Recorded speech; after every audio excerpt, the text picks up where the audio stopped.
ত্রয়োদশ জাতীয় সংসদ নির্বাচনের তফসিল ঘোষণার পরদিন গতকাল শুক্রবার দুপুরে গুলিবিদ্ধ হন ইনকিলাব মঞ্চের মুখপাত্র শরীফ ওসমান হাদী। আশঙ্কাজনক অবস্থায় প্রথমে ঢাকা মেডিকেল কলেজ হাসপাতালে চিকিৎসার পর জরুরি ভিত্তিতে নেওয়া হয় রাজধানীর এভারকেয়ার হাসপাতালে। সেখানে নেওয়া হয় লাইফ সাপোর্টে। ৪৮ ঘণ্টার পর্যবেক্ষণে রেখেছেন চিকিৎসকরা।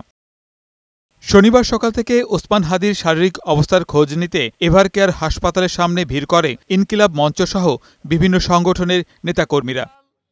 চিকিৎসার খোঁজ নিয়ে গণ অধিকার পরিষদের সাধারণ সম্পাদক রাশেদ খান সাংবাদিকদের বলেন, আগামী নির্বাচন বানচালে তালিকা করে টার্গেট করেছে পতিত আওয়ামী লীগ। আজকে তারা যে পরিকল্পনা হাতে নিয়েছে, নির্বাচন যত ঘনিয়ে আসবে তাদের এই পরিকল্পনা তত বেশি তারা বাস্তবায়ন করার চেষ্টা করবে। সুতরাং সবার আগে আমরা মনে করি এই ঘটনার দায় নিয়ে এই স্বরাষ্ট্র উপদেষ্টাকে 24 ঘন্টার মধ্যে পদত্যাগ করতে হবে।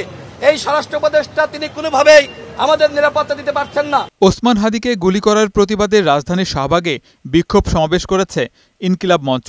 সমাবেশে বক্তারা খুনিদের বিচার নিশ্চিত করতে জুলাই যোদ্ধাদের রাজপথে থাকার আহ্বান জানান। গত 1 বছরে বাংলাদেশে শুধুমাত্র একটা ওসমান হাদী ছিল। গত 54 বছরে বাংলাদেশ একটা ওসমান হাদীকে উপহার দিতে পারছে। ঢাকা ৮ আসনে স্বতন্ত্র প্রার্থী ওসমান হাদী এবং চট্টগ্রাম ৮ আসনে বিএনপির প্রার্থী এরশাদুল্লাহর উপর হামলার প্রতিবাদে শনিবার ঢাকাসহ সারা দেশে বিক্ষোভ কর্মসূচি পালন করেছে বিএনপি। এছাড়াও ইনকিলাব মঞ্চের পক্ষ থেকেও সারা দেশে প্রতিবাদ কর্মসূচি পালন করা হয়।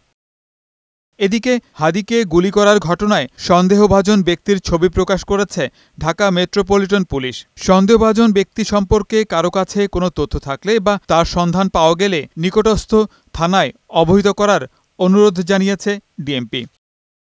গোলাম মোর্শেদ, বৈশাখী সংবাদ, ঢাকা।